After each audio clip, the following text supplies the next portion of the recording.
I'm Cassandra Harper, 29, and last month I inherited $750,000 from my grandfather, Thomas. The shock wasn't the money, it was sitting at my childhood dining table surrounded by unfamiliar men in suits. My mother, Eleanor, introduced as family friends. Her smile never reached her eyes as she nodded to the notary, who slid legal papers across the mahogany surface. "It's just a simple transfer, honey," she said sweetly. "The family needs this more than you do." Their faces froze when I picked up. The papers smiled and said, "Actually, I brought something you all need to see first.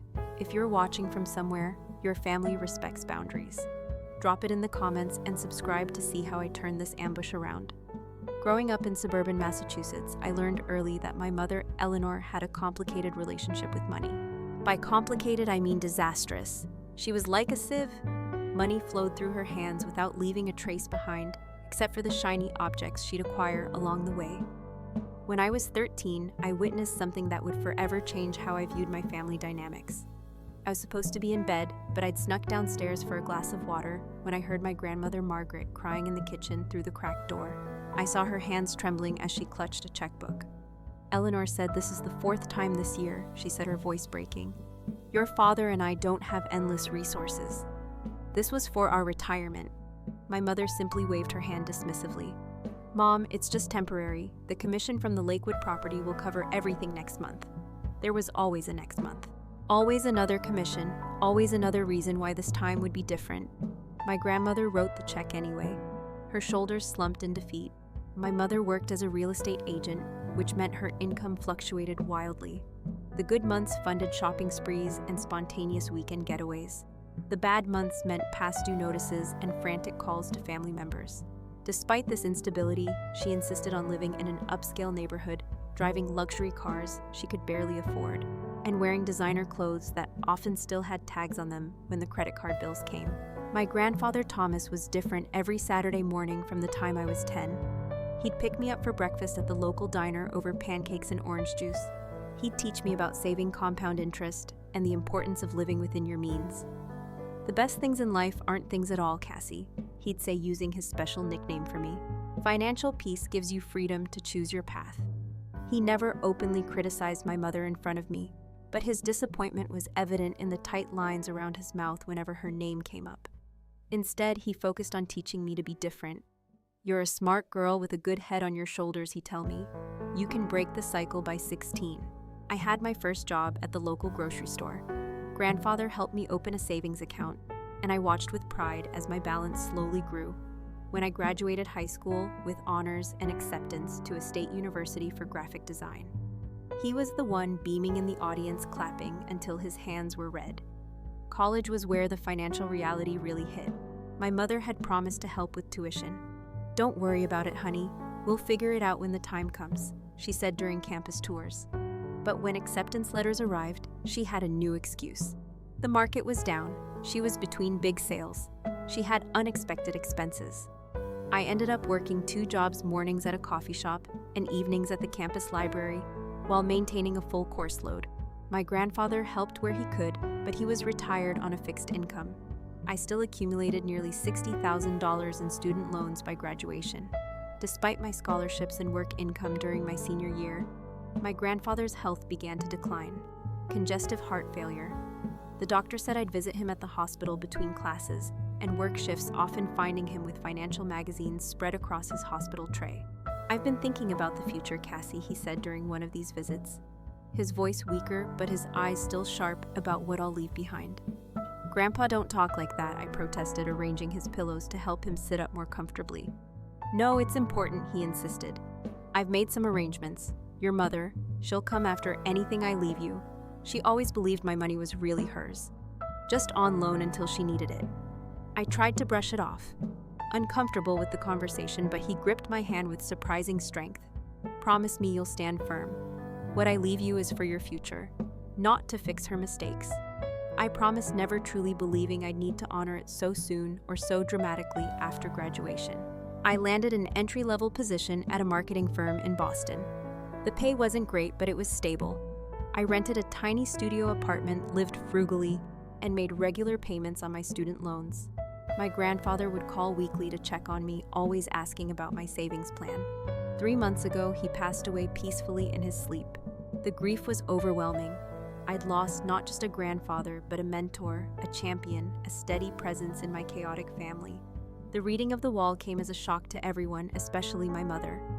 Grandfather had left me $750,000 in investments and his lake house in New Hampshire to my mother. He left $50,000 with a note that read, simply, Eleanor, I hope you finally find contentment with what you have. At the funeral reception, my mother hugged me tightly, whispering congratulations. That didn't match the calculating look in her eyes. Less than 3 hours later, as I was helping clean up at my grandmother's house, she cornered me in the kitchen, so she said, leaning against the counter as I washed dishes. That was quite a surprise today. It was, I agreed, focusing on scrubbing a particularly stubborn spot on a casserole dish. You know, the roof on my house needs major repairs. The contractor estimates about $30,000. She said it casually, as if commenting on the weather. I placed the dish in the drying rack, my hands suddenly cold.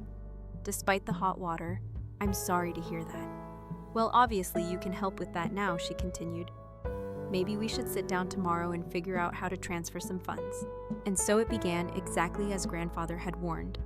I explained that I needed time to process everything, that there would be estate matters to handle first. But in my heart, I knew exactly what I planned to do with my inheritance. Pay off my student loans, invest in a small condo instead of renting, and perhaps finally start the freelance graphic design business I'd been dreaming about. My inheritance represented something I'd never had: financial security and the freedom to make choices without constant anxiety. And I had absolutely no intention of watching it disappear into my mother's black hole of spending. The first real confrontation came 3 weeks after the funeral. I'd been dodging my mother's increasingly frequent calls, but she finally caught me with a text that hit all my guilt buttons. Need to talk. Family emergency coffee at Maple Street Cafe at 2. Worried something had happened to my grandmother. I agreed to meet when I arrived at the cafe.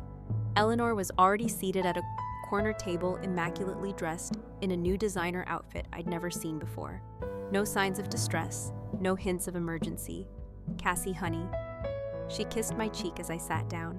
I've ordered you a latte. They make them just how you like. What's the emergency? I asked. Cutting to the chase, she waved dismissively. Oh, I just needed to make sure you'd come. You've been so busy lately. Anger flared, but I tamped down. Mom, I told you I'd call when I had things figured out with the estate. That's actually why I wanted to talk. She leaned forward, lowering her voice conspiratorially. I've been thinking about what your grandfather would have wanted. He made that pretty clear in his... Well, I pointed out. Her smile tightened. Documents are so impersonal, sweetie. He and I had many conversations about family taking care of family. I doubted that very much, but I stayed silent. The thing is, she continued stirring her untouched cappuccino. I've got some serious financial challenges right now. The house needs work. Not just the roof, but the foundation too. And property taxes are due next month. I'd spent the previous evening on social media, where my mother had posted photos of her brand new Lexus with the caption, treating myself. Life's too short to drive boring cars. The timestamp showed she'd purchased it just days after the well reading. What happened to your commission from the Westfield property? I asked. You said it was your biggest sale of the year. She blinked rapidly. Well, there were expenses, and I needed reliable transportation for showing houses. A $65,000 car was necessary for that. Her expression hardened. I work in luxury real estate, Cassandra. Image matters. Mom, I saw your vacation post too. Booking a Mediterranean cruise doesn't scream financial emergency. That's different, she snapped. It's a business investment, networking with high-end clients. I took a deep breath. I'm not giving you the money, excuse me. Her voice rose enough that nearby patrons glanced over the inheritances already allocated. I'm paying off my student loans, investing in a small property, and saving the rest. After all I've done for you, her eyes widened in disbelief. I raised you alone after your father left Dad since child support until I was 18. I corrected quietly, and you used it for your own expenses most of the time. How dare you? She slammed her hand on the table, making the cups rattle. I sacrificed everything for you. I worked 60-hour weeks to keep a roof over our heads. A roof we almost lost 3 times because you couldn't make the mortgage payments. I said, memories of foreclosure notices and midnight arguments flooding back. "So this is how you repay me by becoming a selfish, entitled little princess." Her voice had reached a pitch that guaranteed everyone in the cafe was listening now. "That money should have been mine. I'm his daughter, and he chose to leave it to me," I said firmly. "I'm honoring his wishes." She stood abruptly, grabbing her designer purse. "Your grandfather would be ashamed of you. Family takes care of family, Cassandra." "That's exactly what I'm doing," I replied. "Taking care of my future so I never have to depend on family the way you've exploited them." She stormed out, leaving me with 2 untouched coffees and a cafe full of curious onlookers. I felt shaky but oddly relieved. The confrontation I dreaded was over, and I'd held my ground. Or so I thought. The next day, the calls began. First from Uncle Frank, my mother's older brother, Cassie.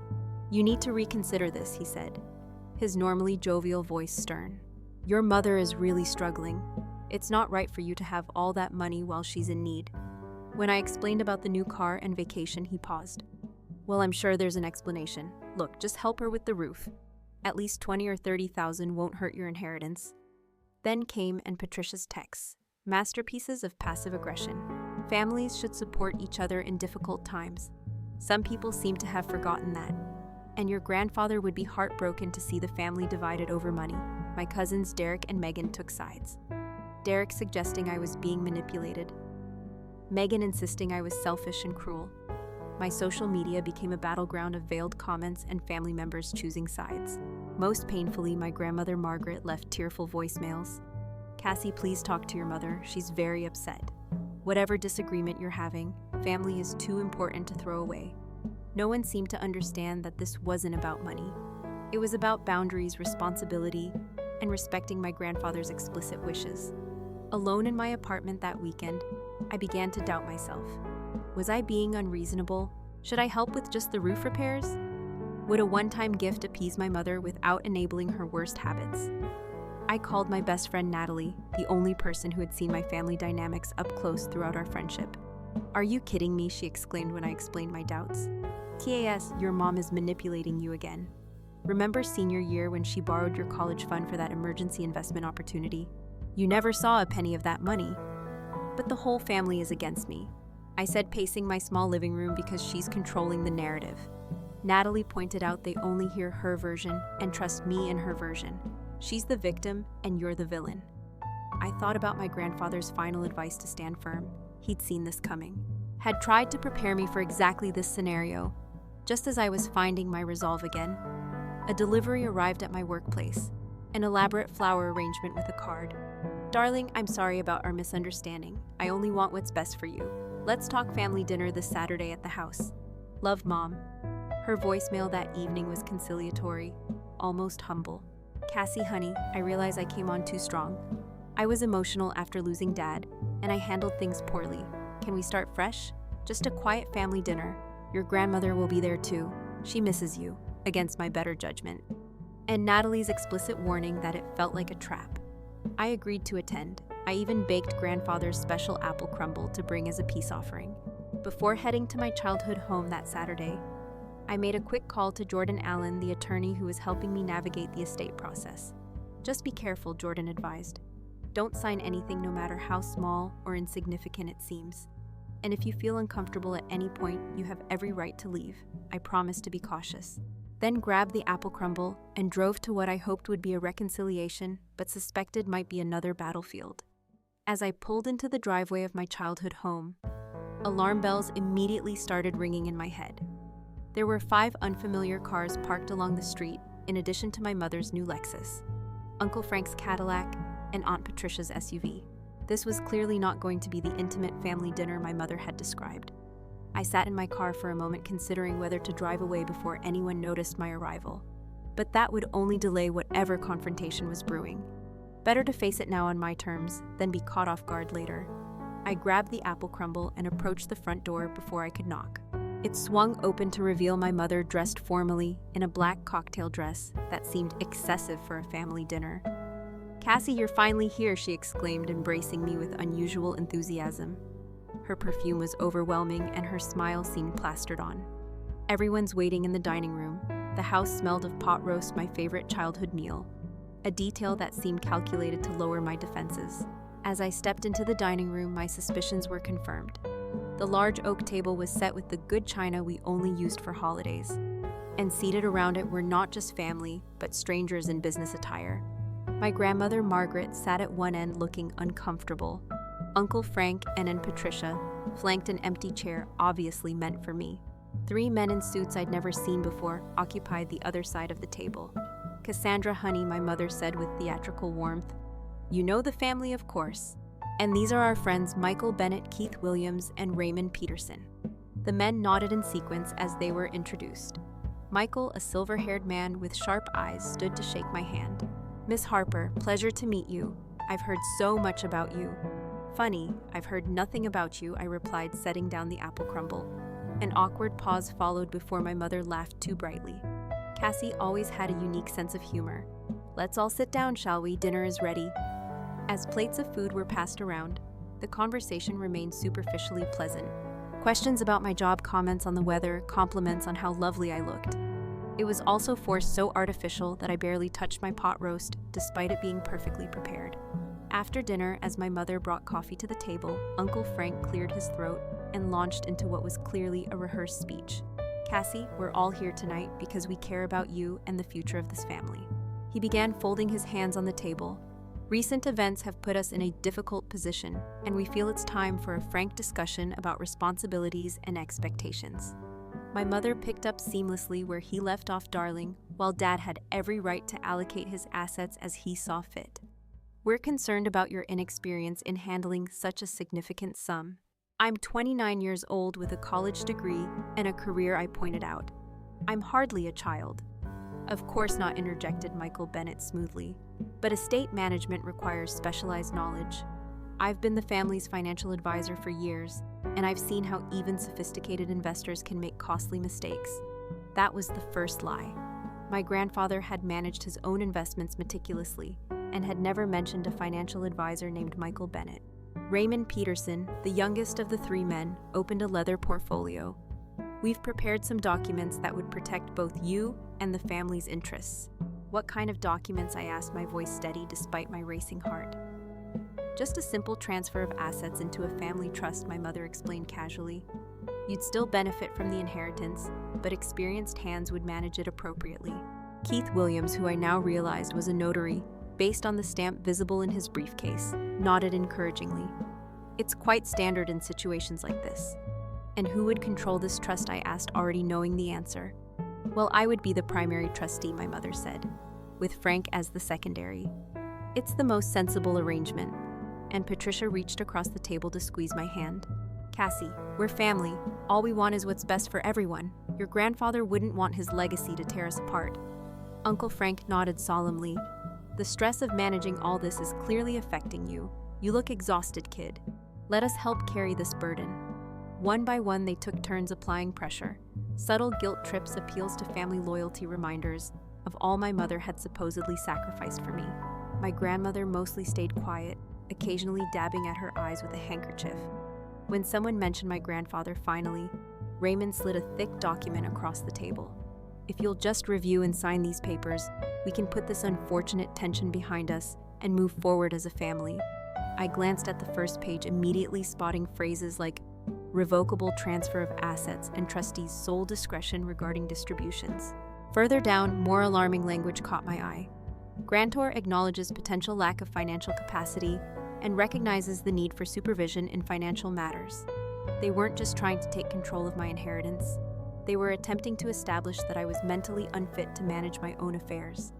My hands began to shake, not from fear, but from anger. My pulse pounded in my ears, and I felt a cold sweat break out across my forehead. The room seemed to close in around me as I realized the full extent of their manipulation. "I need to use the restroom," I managed to say, standing abruptly. "I'd like a few minutes to process everything." My mother nodded magnanimously. "Of course, darling, take all the time you need." As I locked the bathroom door behind me, I leaned against the sink and took several deep breaths.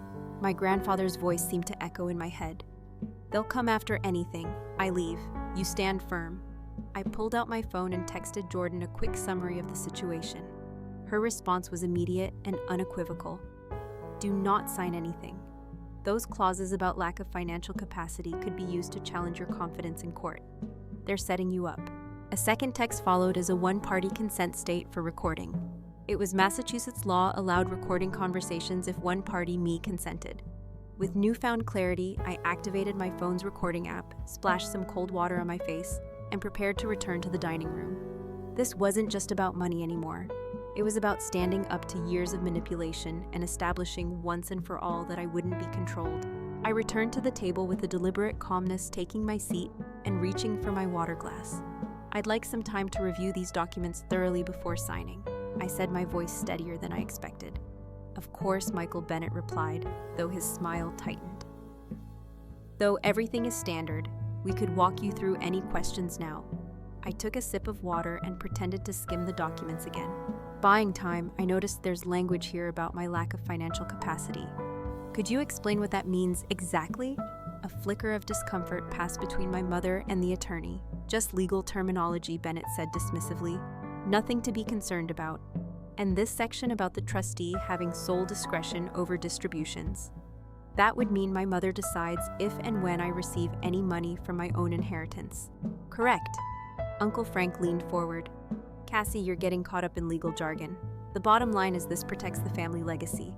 You mean it gives my mother control of my grandfather's money? I corrected. The money he specifically left to me, not to her.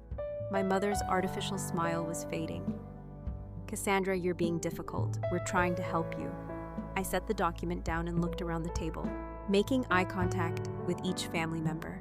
They all expected me to capitulate, to be the compliant daughter I'd always been. The tension was palpable as I reached for my purse. The moment they thought I was retrieving a pen, my mother's face broke into a triumphant smile. Instead, I pulled out my phone and placed it on the table. Actually, I said with a calm I didn't entirely feel. I'd like to conference in someone to help me understand these documents better. The atmosphere in the dining room shifted instantly. My mother's triumphant smile faltered, and Michael Bennett straightened his tie nervously. That's not necessary, my mother said quickly. We have all the expertise we need right here. I ignored her, dialing Jordan's number and putting it on speaker. Jordan, I've got you on speakerphone. I'm here with my family and some gentlemen who've presented legal documents for me to sign. Jordan's clear, professional voice filled the room. Good evening, everyone. This is Jordan Allen, Miss Harper's attorney. I understand you're proposing a transfer of assets into a family trust. The silence that followed was deafening. Uncle Frank's face flushed red, while Aunt Patricia suddenly became very interested in her coffee cup. The three men in suits exchanged alarmed glances. You brought a lawyer into this? My mother hissed, her facade of maternal concern evaporating. This is a family matter involving legal documents declaring me financially incompetent. I replied evenly. That makes it a legal matter to Jordan, continued her voice, calm but authoritative. I've reviewed the text. Miss Harper sent me any documents suggesting lack of financial capacity, without proper evaluation by independent medical and financial professionals, could potentially constitute fraud. I strongly advise against signing anything tonight. Michael Bennett recovered first, switching to damage control. We certainly didn't intend to suggest any impropriety. Perhaps we should reschedule when everyone has proper representation. Or I said, reaching into my purse again. We could discuss why these documents were prepared in the first place. This time I pulled out a folder, one I'd assembled over the past few weeks as a contingency plan, hoping I'd never need to use it. Inside was documented evidence of my mother's financial mismanagement spanning 2 decades. I think it's time for some transparency, I said, opening the folder. Since we're all concerned about financial capacity, let's talk about who really shouldn't be managing money. My mother's face drained of color. What is that? This, I said, laying out the first document, is a copy of your bankruptcy filing from 5 years ago. The one you told the family was just a small financial restructuring. Uncle Frank leaned forward, squinting at the paper. Bankruptcy, Eleanor. You said it was just a refinancing issue. I continued methodically, laying out more papers. These are records of loans from Grandma and Grandpa totaling over $170,000 in the past decade alone, loans that were never repaid. My grandmother's hand trembled as she reached for her water glass. And this, I said, placing another document on the table, is a record of grandmother's antique jewelry collection that mysteriously disappeared, item by item. Whenever you needed quick cash, items that you claimed were being cleaned or repaired but were actually sold. And Patricia gasped. Mother's pearl necklace, the one that was supposed to go to Megan someday, sold to a pawn shop in 2018. I confirmed, along with the emerald earrings and the diamond brooch from great-grandmother. My mother stood up, her chair scraping loudly against the floor. "That's enough. This is absurd. How dare you ambush me like this?" "Ambush," I echoed, gesturing around the room. "You mean like inviting me to a family dinner that turned out to be a legal trap with 3 strangers trying to take control of my inheritance?" Jordan's voice came through the speaker again. "I should mention that I've advised Miss Harper to document this entire conversation, which is legal in Massachusetts, as a one-party consent state." The attorney and notary exchanged alarmed glances. The financial advisor began gathering his papers. "You've been recording us," my mother shrieked. "Your own family, the same family that tried to declare me financially incompetent," I countered. "Yes, I have." I turned to my grandmother, whose shocked expression betrayed her complete ignorance of the plot. "Grandma, did you know this dinner was arranged to pressure me into signing over Grandpa's inheritance?" She shook her head slowly, tears welling in her eyes. "Eleanor told me it was a reconciliation dinner to heal the family." Uncle Frank stood up abruptly. "I think we should all take a step back and cool down. Clearly there's been some miscommunication." "There's been no miscommunication," I said firmly. "My grandfather left his money to me because he knew exactly what would happen if he left it to Mom. The same thing that's happened to every dollar that's ever passed through her hands. It would disappear into luxury cars, designer clothes, and vacations she can't afford." "You ungrateful little," my mother began, but Aunt Patricia cut her off. "Eleanor, is it true about Mom's jewelry?" she demanded. "Did you really sell the family heirlooms?"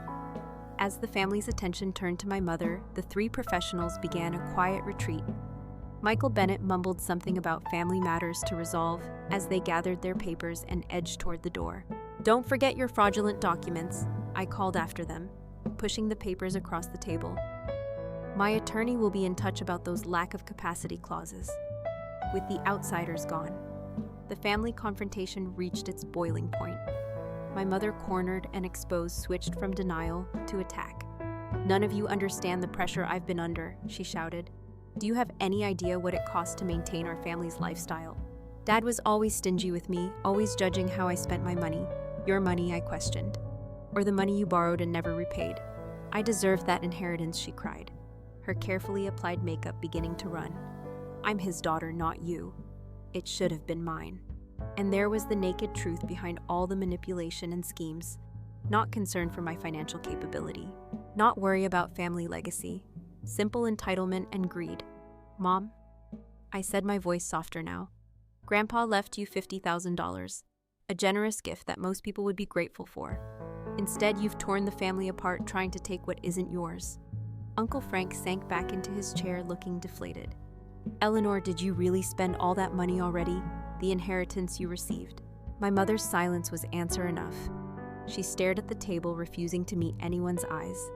"It wasn't enough," she finally whispered. "It's never enough." In that moment, I saw my mother, clearly, perhaps for the first time, not as the villain in my story, but as someone trapped in patterns she couldn't escape, constantly chasing fulfillment through spending that left her emptier than before. But clarity didn't mean capitulation. I gathered my documents back into the folder. "I'm leaving now," I announced, "and I'm taking grandfather's inheritance with me. All of it. It's not because I don't love this family, but because I respect his wishes and the lessons he tried to teach all of us." I turned to my grandmother and hugged her gently. "I'm sorry this happened. Grandma, call me tomorrow and we'll talk, just us." As I headed for the door, my mother made one last desperate attempt. "If you walk out that door with this attitude, don't bother coming back. You're choosing money over family." I paused, hand on the doorknob. "No, Mom. I'm choosing boundaries over enabling. I'm choosing Grandpa's wisdom over your manipulation. When you're ready to get financial counseling and have an honest conversation, I'll be there.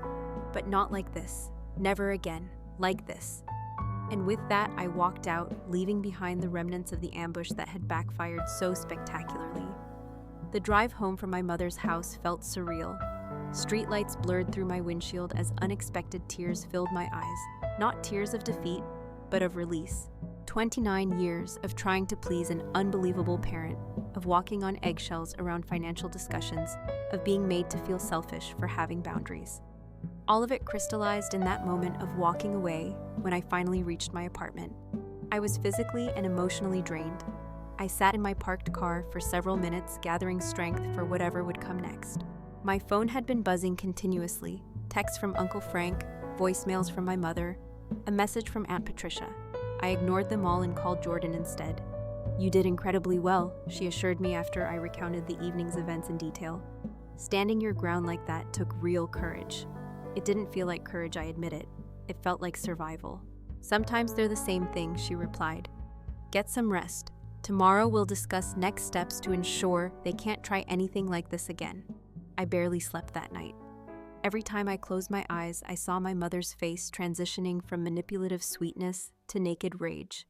I replayed my grandfather's warnings, wondering if he'd faced similar confrontations during his lifetime. By dawn, I'd made a decision. This pattern wouldn't continue. The cycle of financial manipulation in my family would end with me. Jordan arrived at my apartment the next morning with coffee and a determined expression. We sat at my tiny kitchen table reviewing options based on the recording and documents. "We have evidence of attempted fraud." She explained the language in those papers about your lack of financial capacity was designed to establish grounds for contesting the well through claims of your incompetence. "Should we pursue legal action?" I asked. Jordan considered carefully. "We could, but lawsuits between family members rarely end well for anyone except the attorneys. Instead, I suggest we draft a formal cease and desist letter outlining the evidence we have.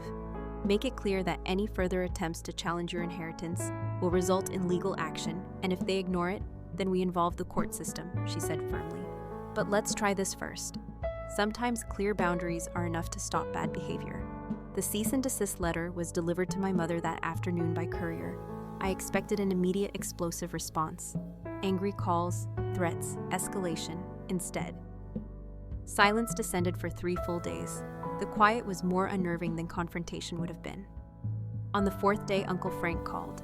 His voice sounded tired, resigned. "Cassie, I owe you an apology." He began, surprising me completely. "I didn't know the full story about your mother's financial history or about the jewelry. Did she admit to selling Grandma's heirlooms?" I asked. "Not in so many words," he sighed. "But your grandmother found pawn receipts in Eleanor's desk while looking for an address book. It's been difficult around here. I'm sorry for that," I said, genuinely meaning it. "But I'm not sorry for protecting myself." "I understand that now," he replied. "Your grandfather was right about you. You're stronger than all of us when it comes to standing your ground." After we hung up, I received an email from Raymond Peterson, the financial advisor, who'd been part of the ambush. The message was brief, but revealing he was terminating his professional relationship with my mother due to ethical concerns and potential liability issues. Attached was a copy of communication showing my mother had approached him just days after the funeral, claiming I was financially irresponsible and emotionally unstable following my grandfather's death. The most surprising communication came from Aunt Patricia, who requested to meet for coffee somewhere neutral. Cautiously, I agreed. We met at a quiet cafe downtown, where she arrived clutching a small velvet pouch. "I found this," she said without preamble, placing it on the table between us at a local pawn shop. The owner remembered Eleanor selling it. Inside was my grandmother's diamond brooch, the Victorian piece passed down through 5 generations of women in our family. "How did you?" I began. "I paid to redeem it," she said simply. "It wasn't cheap, but it belongs with the family, with Grandma. Not in some showcase waiting to be sold to strangers." Her eyes met mine directly. "I didn't know, Kathy, about any of it. The bankruptcy, the loans, the jewelry. Eleanor always presented herself as the successful one, the one who had it all together. I believed her. We all did." I acknowledged. "That's how manipulation works." Patricia nodded slowly. "Your grandfather knew. He tried to tell us in his own way, but we thought he was just being stingy or controlling. Now I understand he was trying to protect the family assets from being absorbed." "What happens now?" I asked. "That depends on Eleanor," she replied. "She's not speaking to anyone right now, locked herself in her house, won't answer calls. Frank drove by yesterday and saw a moving truck, but we don't know what that means." Later that day, my grandmother called, her voice small and shaky. "Cassandra, dear, I'd like to see you, if you're willing." I drove to her house immediately, finding her sitting in her garden, surrounded by wilting summer flowers. She looked older, somehow diminished by recent events. "I failed you," she said as I sat beside her. "I failed all of us by enabling your mother for so long." "You loved her," I said simply. "We all did what we thought was right at the time." She took my hand, her papery skin cool against mine despite the summer heat. Thomas saw it clearly. He tried to protect us from ourselves. A tear slipped down her cheek. The jewelry, it was meant for you girls, for the future, family treasures with stories attached. And Patricia found the brooch. I told her she redeemed it from the pawn shop. A small smile flickered across her face. That's a start. Perhaps not everything is lost. It's not about the things, Grandma, I said gently. It's about the trust, about knowing the difference between helping and enabling. She nodded, squeezing my hand. Your grandfather would be so proud of you standing firm like that. I'm proud of you too, even though it's been painful for everyone. As shadows lengthened across the garden, we talked about establishing new patterns for our family, about healthy boundaries and honest communication. For the first time, I felt like an adult in my grandmother's eyes. Not just a grandchild to be protected or indulged, but a woman with wisdom of her own to contribute. The final confrontation with my mother came unexpected. A week later, I arrived home from work to find her sitting on the steps outside my apartment building, looking uncharacteristically subdued in jeans and a plain sweater instead of her usual designer attire. Can we talk? She asked, rising as I approached. Really talk, not fight warily. I invited her up, leaving the door open as we entered my small apartment. She glanced around, taking in my modest furnishings and the framed photo of my grandfather on the bookshelf.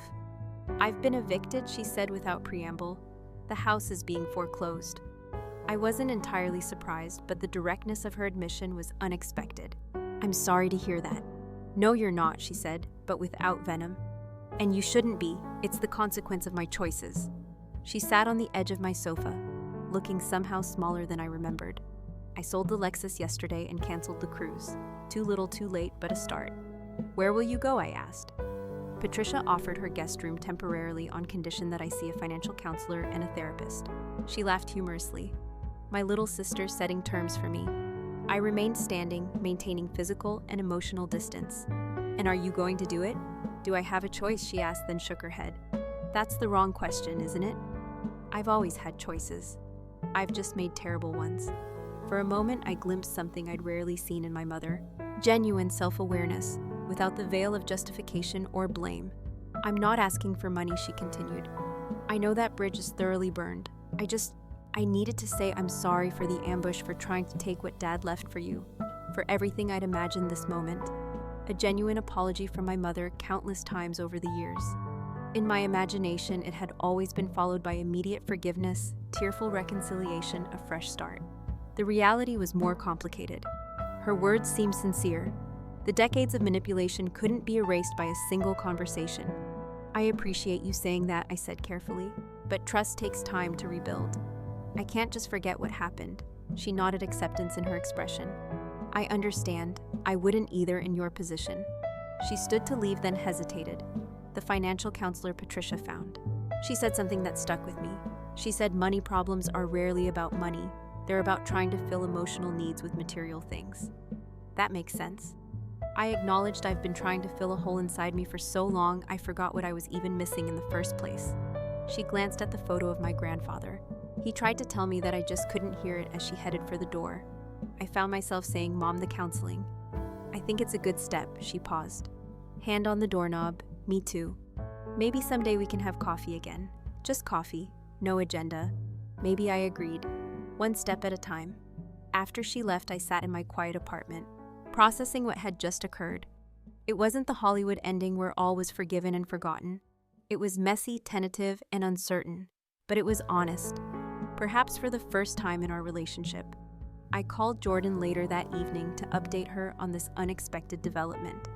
People can change, she said thoughtfully, but it usually takes a significant catalyst like hitting rock bottom. Do you think I should trust this new version of her? I asked. Trust is earned incrementally, Jordan replied. If she's serious about changing, she'll understand that you need to see consistent evidence over time. Your boundaries aren't punishment. They're protection, while you both figure out what a healthier relationship might look like. That night, I looked at my grandfather's photo before going to bed. You were right, I told him softly about everything. I stood firm just like you asked. I just wish it hadn't hurt so many people along the way. In the silence of my apartment, I could almost hear his gentle reply. The truth often hurts at first, Cassie, but it's the only foundation worth building on. The week after my mother's unexpected visit was strangely quiet. No dramatic phone calls, no flying monkeys sent to pressure me, no emotional manipulation tactics. The silence felt both refreshing and unsettling, like the peculiar stillness before a storm that Friday. I received a text from Uncle Frank. Eleanor moved in with Patricia yesterday. Clean break from the house. Movers took care of everything. She's actually following through with counseling. Thought you should know. I wasn't sure how to feel about this development. Part of me was skeptical. I'd seen my mother make grand gestures of change before, only to revert to old patterns once the crisis passed. Another part wondered if rock bottom might finally have been enough to catalyze real transformation. My cautious neutrality was shattered that weekend when distant relatives and family friends began contacting me. My mother, it seemed, had launched a social media campaign, painting herself as the victim of her ungrateful daughter who had stolen her rightful inheritance and left her homeless. Is it true you're making your mother live in a shelter while you sit on a fortune? Demanded my second cousin Darlene, who I hadn't spoken to in at least 5 years. Your grandfather would be ashamed, wrote my mother's friend Gail. Family takes care of family. The messages came in waves, each one more outraged than the last, all based on my mother's carefully crafted narrative that omitted the attempted legal manipulation, the bankruptcy, the sold heirlooms, and her own inheritance that had disappeared within weeks. I drafted and deleted a dozen responses before deciding that engaging would only fuel the drama. Instead, I temporarily deactivated my social media accounts and focused on moving forward with my own plans. Jordan helped me navigate the estate process, ensuring all legal requirements were properly fulfilled with her guidance. I paid off my student loans in full $62 for $79.83, a number that had haunted my financial statements for years. The day I received confirmation that the balance was zero, I sat on my couch and cried from sheer relief. With that burden lifted, I began looking for a modest condo in a neighborhood just outside downtown Boston. Nothing extravagant, but something that would be mine that couldn't be taken away by a landlord's whim or market fluctuations. I also invested in quality equipment for my long-dreamed of freelance graphic design business, a professional-grade computer software, and a dedicated workspace in my apartment. The majority of the inheritance went into diversified investments. Following a conservative plan Jordan had helped me develop, this is what your grandfather would have wanted. She assured me growth with protection, thinking decades ahead. 3 weeks after the confrontation, an unexpected knock at my door revealed my grandmother Margaret standing in the hallway, clutching her purse nervously. I hope I'm not intruding, she said hesitantly. I should have called first. I welcomed her and quickly clearing books from my small sofa to make space for her to sit. Can I get you some tea, Grandma? That would be lovely, dear. As I prepared the tea, she looked around my apartment with interest. It's small, but you've made it very homey, very you. It's temporary, I explained, bringing 2 steaming mugs to the coffee table. I'm looking at condos, actually. Something I can own instead of rent. She nodded approvingly. Your grandfather would think that. Sensible. We sipped our tea in companionable silence for a moment before she set her mug down decisively. I've come about Eleanor, she said, and to return something that belongs to you from her purse. She withdrew a small wooden box. I recognized immediately my grandfather's collection of vintage fountain pens. He'd shown them to me many times, explaining the history and craftsmanship of each one. He wanted you to have these, she said, placing the box in my hands. He told me before he passed, but they weren't mentioned specifically in the will with everything that happened. I forgot until I was cleaning yesterday. I opened the box reverently, running my fingers over the smooth barrels of pens that had written countless letters, signed important documents, and been cared for by my grandfather's steady hands. Thank you, I whispered, emotion tightening my throat. Now about your mother. Grandma continued, her voice gaining strength. She's staying with Patricia. As you may know, I've been visiting regularly, and I think this time might be different. I closed the pen box carefully. Different how she's attending the financial counseling sessions. Actually participating, not just going through the motions. The counselor has her on a strict budget for the first time in her life. A small smile touched my grandmother's lips. She had quite a shock when she realized how much she was spending on coffee shops alone each month. That's encouraging, I said cautiously. I'm not suggesting you rush to reconcile. My grandmother clarified. Trust takes time to rebuild, especially after what she tried to do. I just thought you should know. There might be reason for cautious hope. Before leaving, she hugged me tightly. I'm proud of you, Cassandra. Standing up for yourself was brave. Many people never learn to do that, especially with family. Her visit left me contemplative. While I wasn't ready to reestablish contact with my mother, knowing she was taking concrete steps toward change felt like a weight lifting that I hadn't realized I was carrying. The following weekend, I visited the lake house for the first time since inheriting it. The small cabin sat on 3 acres of waterfront property in New Hampshire, about 2 hours from Boston. As I unlocked the door, memories flooded back. Summer weekends, fishing with grandfather, autumn bonfires, winter afternoons reading by the stone fireplace while snow fell outside. The cabin was dusty, but otherwise well-maintained. I spent the day opening windows, wiping down surfaces, and reconnecting with the place that had always felt more like home than any other. Sitting on the dock at sunset painted the lake in golds and purples, I felt my grandfather's presence strongly. "I'm doing it, Grandpa," I said aloud to the quiet water standing firm. "Just like you taught me." Upon returning to Boston, I scheduled my first therapy session, something I'd been considering for years, but had always found reasons to postpone. Dr. Amelia Taylor specialized in family dynamics and financial trauma, a combination that seemed tailor-made for my situation. "Many people don't realize that money issues are rarely just about money," she explained during our first session, echoing the insight my mother had shared there about security control, self-worth, and often patterns that stretch back generations. Over the next few weeks, Dr. Taylor helped me recognize how my family's dysfunctional approach to finances had shaped my own relationship with money. My excessive frugality, anxiety about spending on myself, and tendency to equate financial support with love. "Your grandfather tried to break the pattern," she observed. "He saw what was happening and tried to give you both financial resources and the wisdom to use them well. That's a powerful legacy." Meanwhile, the practicalities of my new financial reality continued to unfold. I closed on a modest 2-bedroom condo in a diverse neighborhood with good public transportation access. Nothing ostentatious, but with enough space for a proper home office to support my freelance work. My first independent design client came through a referral from a colleague at my day job, then another by month 3. After the inheritance, I had enough freelance work to consider reducing my full-time position to part-time. Throughout this transition period, I maintained cautious distance from my mother. Uncle Frank and Aunt Patricia provided occasional updates.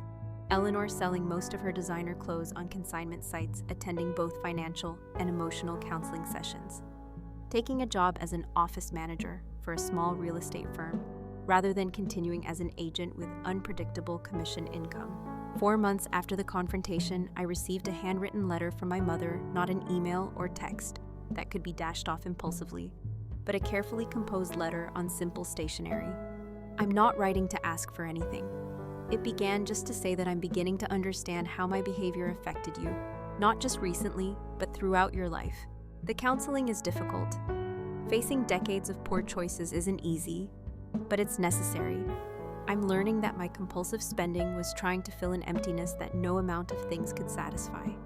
I don't expect forgiveness, but I wanted you to know I'm doing the work to change, whether or not we ever rebuild our relationship. It wasn't a perfect letter. Hints of her old self-centered perspective still showed through in places, but it felt more genuine than any communication I'd received from her in years. I shared it with Dr. Taylor in our next session.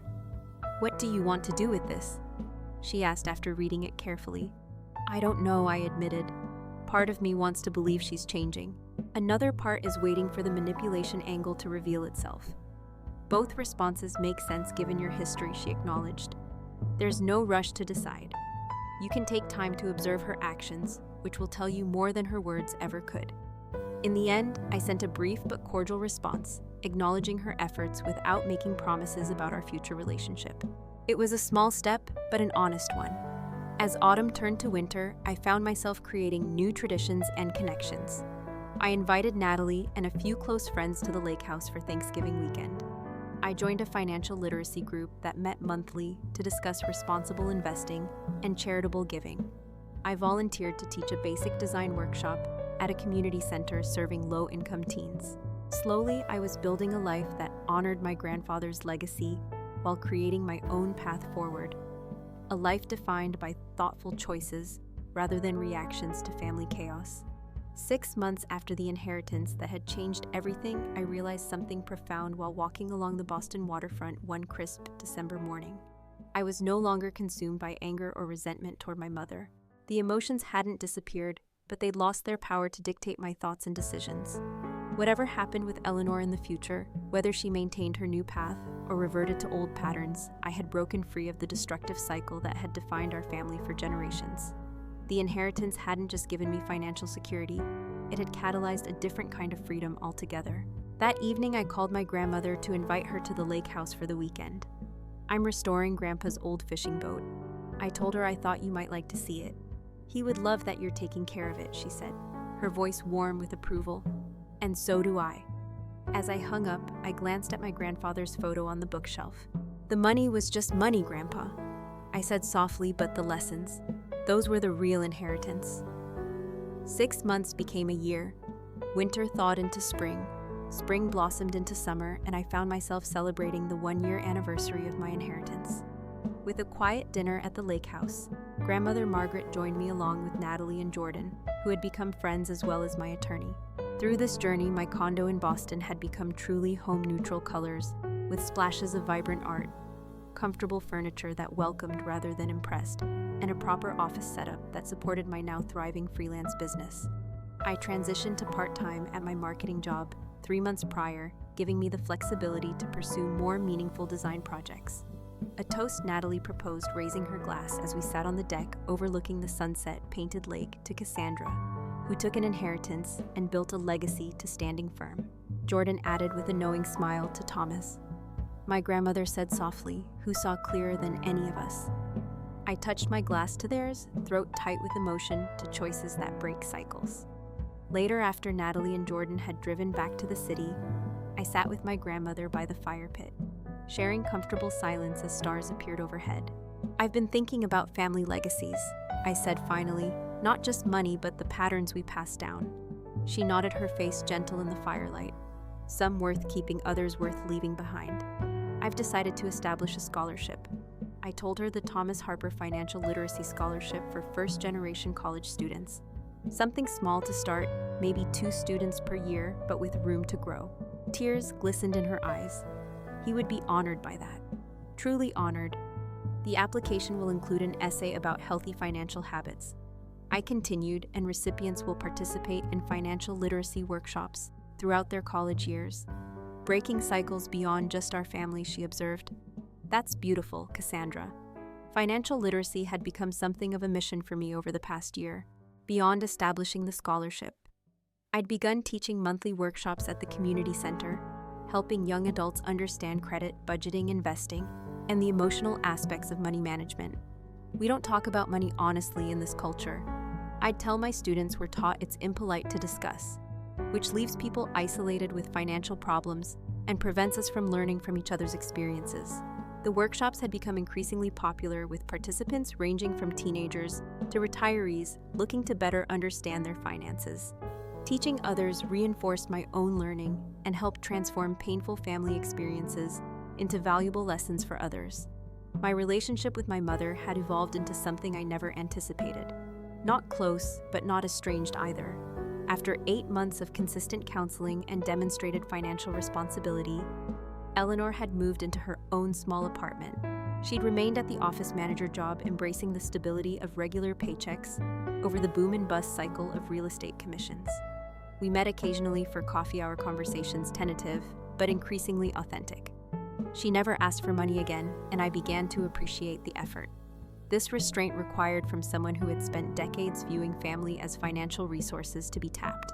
During one such meeting, she surprised me by pulling out a small notebook. "My financial counselor has me track every expenditure," she explained, showing me the neat columns of figures. It was embarrassing at first seeing it all written down, but now it's actually empowering. I know exactly where my money goes. "That's really great, Mom," I said, genuinely impressed by her commitment. "I'm saving for a trip," she added with uncharacteristic shyness. "Not a luxury cruise or anything extravagant, just a weekend at a B&B in Vermont this fall. Properly budgeted, fully funded before I go."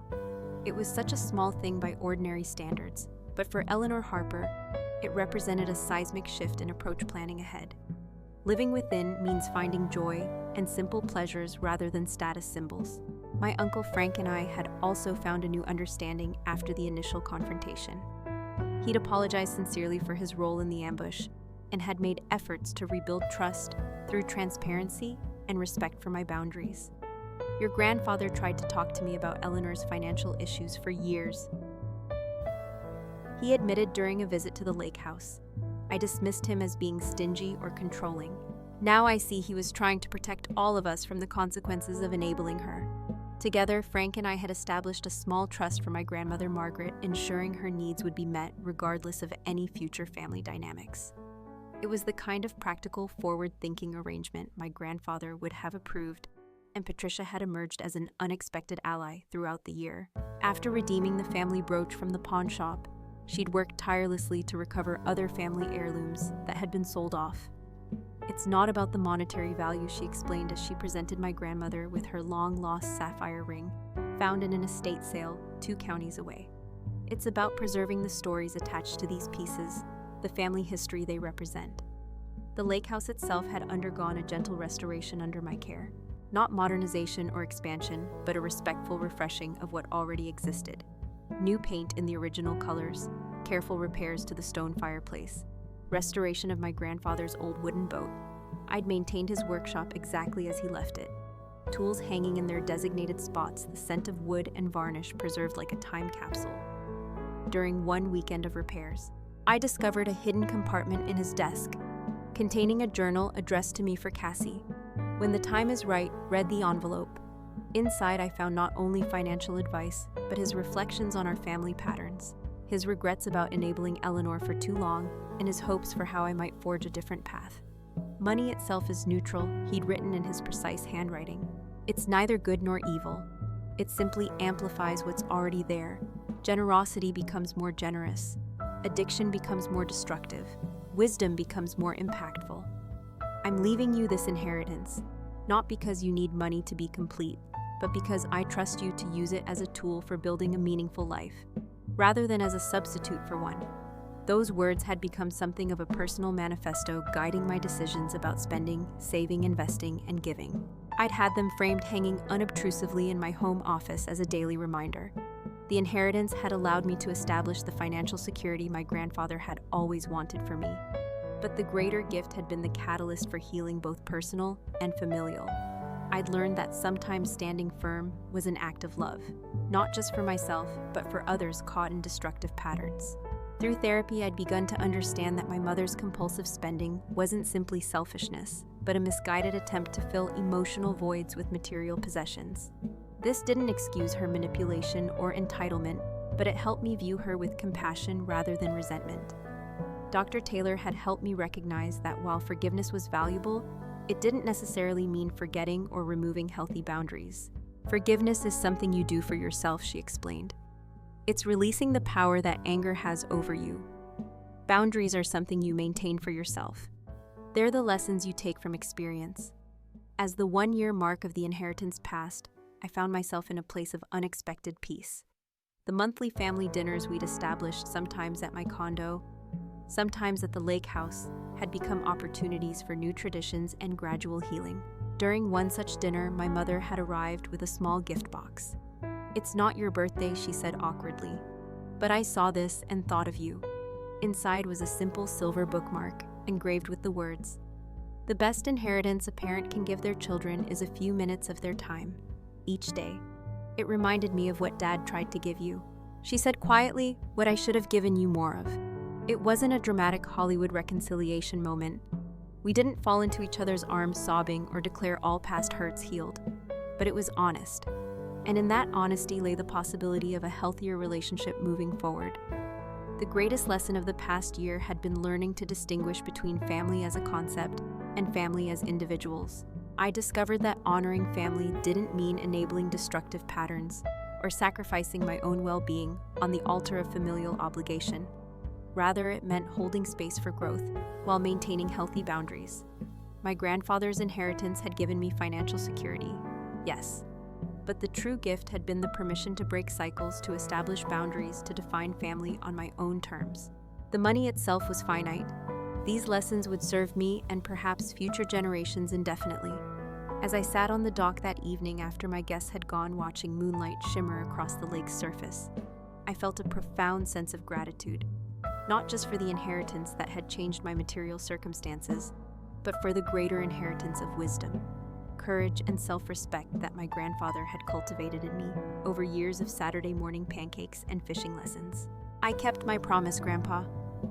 I whispered to the night air. I stood firm, and in standing firm, I found something I never expected. Freedom, not just from financial stress, but from the weight of dysfunctional patterns that have shaped our family for generations. The water lobbed gently against the shore, a soothing rhythm like applause from beyond.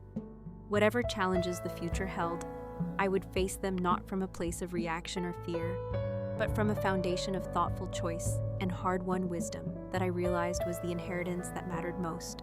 Have you ever had to stand firm against family pressure to protect your own future? Do you think it's possible for people to truly change deep-seated patterns like my mother began to? I'd love to hear your thoughts in the comments below. If this story resonated with you, please hit like and subscribe for more stories about family dynamics, personal growth, and finding your own path. Thank you for listening to my journey, and remember that sometimes the most loving thing you can do for yourself and others is to establish clear boundaries. Take care of yourselves, and I'll see you in the next video.